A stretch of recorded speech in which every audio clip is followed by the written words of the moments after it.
EPFO ने unified portal पे जबरदस्त अपडेट कर दिया है, जिसके बाद से अब आपको पुरानी कंपनी का पैसा नई वाली में ट्रांसफर करने का झंझट नहीं रखना है।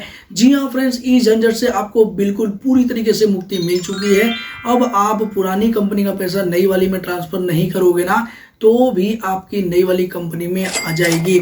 आप देख सकते हैं कि इसके लिए ईपीएफओ ने एक सर्कुलर भी जारी किया था 18 सितंबर 2025 को, और इसमें आप देख सकते हैं कि ये वाला जो पैराग्राफ है ना, इसमें ईपीएफओ ने बताया है कि अगर आप कोई भी पुरानी कंपनी छोड़ करके नई वाली कंपनी ज्वाइन करते हैं और नई कंपनी पहली बार पहले मंथ का पेमेंट जमा करती है, उसके बाद से पुरानी वाली कंपनी का ऑटोमेटिक पैसा ट्रांसफर आपके नई वाली कंपनी में रिक्वेस्ट लग जाएगा और उसके बाद से ट्रांसफर भी हो जाएगा। आपको ट्रांसफर करने की जरूरत नहीं है। लेकिन अभी भी इस अपडेट के आने के बाद भी काफी लोगों को प्रॉब्लम का सामना करना पड़ रहा है। काफी लोगों का पैसा ट्रांसफर नहीं हो पा रहा है।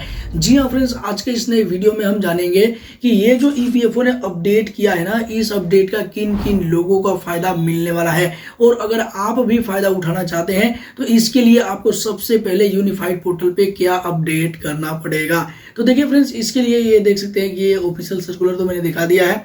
अब यहाँ पे यूनिफाइड पोर्टल पे जाते हैं। ऐसे ही एक यूएन पोर्टल पे हम लॉगिन हो चुके हैं एक एम्प्लॉय के, जिनके केस में सेम दिक्कत है, सेम प्रॉब्लम है। अब देखिए प्रॉब्लम क्या है।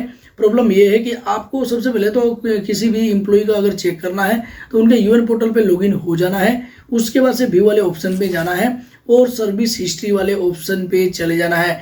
अब देखिए फ्रेंड्स, यहाँ पे सबसे पहले तो आपको ये देखना है कि इन्होंने कितनी कंपनी में काम करा है, और यहाँ पे जितनी भी कंपनी में इन्होंने काम किया है क्या उसमें डेट ऑफ एग्जिट अपडेट है या नहीं है, कंपनी छोड़ने की तारीख अपडेट है कि नहीं है। तो देखिए इनके केस में यहाँ पे देखने को मिल रहा है कि इन्होंने 3 कंपनी में काम किया हुआ है। ये जो लास्ट वाली कंपनी है ये है 1702, और इससे पहले सबसे फर्स्ट वाली जो कंपनी है वो 10045 है, और उसके बाद वाली 10070 है। अब देखिए यहाँ पे आप ध्यान देंगे ना, तो डेट ऑफ ज्वाइनिंग तो तीनों में अपडेट है, लेकिन डेट ऑफ एग्जिट केवल और केवल 2 कंपनी में अपडेट है। आपके केस में किसी एक कंपनी में भी अपडेट हो सकता है या फिर किसी में भी नहीं हो सकता है, और डेट ऑफ एग्जिट अपडेट नहीं है तो यहाँ पे सारा स्टेटस देखने को मिल जाएगा। नहीं अपडेट है तो नॉट अवेलेबल करके आएगा। अब मान लीजिए किसी कंपनी में अभी आप काम कर ही रहे हैं तो वहां पे तो नॉट अवेलेबल देखने को मिल रहा है, तो आपको घबराना नहीं है, क्योंकि अगर आप कंपनी छोड़ देते हो उसके बाद ही डेट ऑफ एग्जिट अपडेट होता है। अब देखिए यहाँ पे इनके केस में सबसे लास्ट वाली जो कंपनी में ये काम कर रहे थे ना, इसमें 4 नवंबर 2024 को अपडेट हो गया है इनका डेट ऑफ एग्जिट, यानी कि लास्ट वाली कंपनी से भी इन्होंने काम छोड़ दिया है।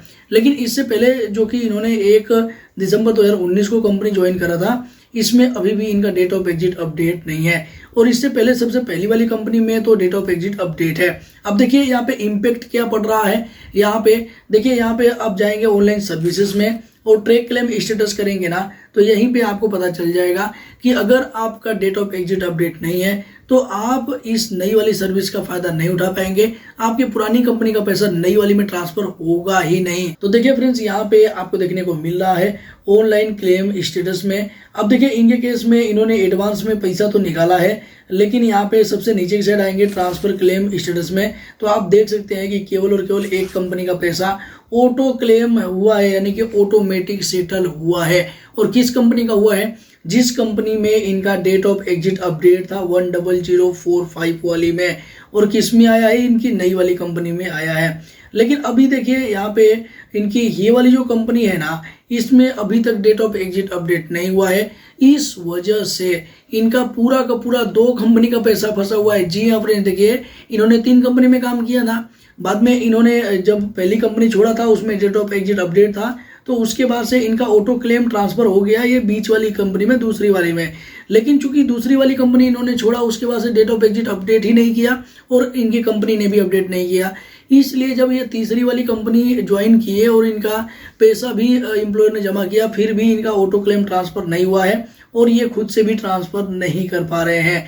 तो अभी फिलहाल में यहाँ पे अगर आप इस नई वाली सर्विस का लाभ उठाना चाहते हैं, आप चाहते हैं कि आपको ऑनलाइन ट्रांसफर ना करना पड़े ऑटोमेटिक आपका पैसा ट्रांसफर हो जाए, तो आपको डेट ऑफ एग्जिट अपडेट करना जरूरी है। अगर आप कंपनी छोड़ते हो तो आप अपने कंपनी से भी ये अपडेट करवा सकते हैं, खुद से भी अपडेट कर सकते हैं। उसके बाद से आपका जो पैसा है वो नई वाली में ट्रांसफर हो जाएगा और आप इसे बाद में निकाल भी सकते हैं। और यही इनके केस में एक कारण है कि इनकी जो पुरानी कंपनी है उसका पैसा अभी भी ट्रांसफर नहीं हुआ है इनकी नई वाली में। केवल और केवल एक बार ट्रांसफर रिक्वेस्ट आप देख सकते हैं कि लगा हुआ है। अब चूंकि इन्होंने 2 कंपनी में काम किया था इससे पहले, तो 2 ट्रांसफर रिक्वेस्ट इनके होने चाहिए। अगर दोनों ही कंपनी का ट्रांसफर होता तो यहाँ पे दोनों ही कंपनी का शो करता कि इनका जो पैसा है वो ट्रांसफर हो गया है।